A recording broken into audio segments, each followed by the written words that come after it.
Pipila ka mga modernong jeep gibida sa LTFRB og Transport Cooperative atul sa Transport Summit nga gipahigayon sa Cagayan de Oro City. Giagat sab ang mga operators of drivers nga magpamiyembro sa kooperatiba.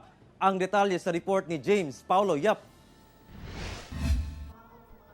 Gituki atol sa Transport Summit sa Cagayan de Oro ang full implementation sa PUJ Modernization Program sa Land Transportation Franchising and Regulatory Board kun LTFRB. Sa pagpatuman niini, tama na lang sa March 2023 ang mga tradisyonal nga jeepney. Busa giawhag ang ubang mga operator sa jeep nga magpamiyembro na sa Transport Cooperative. Pwede na mag-file ng application ang lahat ng mga transport corporation na meron na silang pinupunteryang ruta. Gipresenta sab ang mga nagkalain-laing manufacturers sa mga modernong sakyanan aron daghan og kapilian. Gipahinumduman sab ang matag Transport Cooperative nga hatagan og insurance ang drivers ug miyembro. Ang inyong bigas ng mga tiin na ang kanunay sa peligro.